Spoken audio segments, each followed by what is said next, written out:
ঈদগাহ ময়দানৰ সাধাৰণ সম্পাদক হিচাপে সমূহ অসমবাসী, সমূহ ভাৰতবাসী, সম্পূৰ্ণ পৃথিৱীৰ সহস্ৰ হাজাৰধিক জনসাধাৰণলৈ পবিত্ৰ ঈদ উল আজহাৰ শুভেচ্ছা জনালোঁ।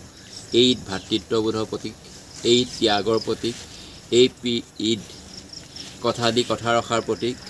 এই ঈদ হ'ল আমাৰ যিজন আমাৰ সৃষ্টিকৰ্তা, তেখেতৰ আদৰ্শত নিজৰ সৰ্বোচ্চ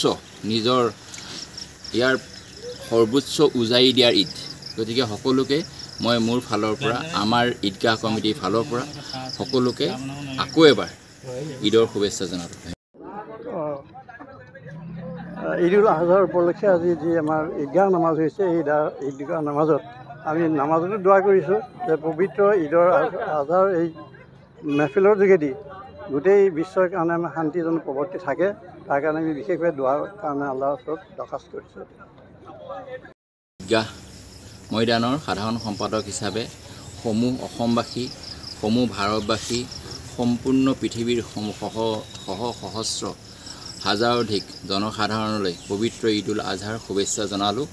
এই ঈদ ভাতৃত্ববোধৰ প্ৰতীক, এই ত্যাগৰ প্ৰতীক, এই ঈদ কথা দি কথা ৰখাৰ প্ৰতীক। এই ঈদ হ'ল আমাৰ যিজন আমাৰ সৃষ্টিকৰ্তা, তেখেতৰ আদৰ্শত নিজৰ সৰ্বোচ্চ উজাৰি দিয়াৰ ঈদ। গতিকে সকলোকে মই মোৰ ফালৰ পৰা, আমাৰ ঈদগাহ কমিটিৰ ফালৰ পৰা সকলোকে আকৌ এবাৰ ঈদৰ শুভেচ্ছা জনালোঁ।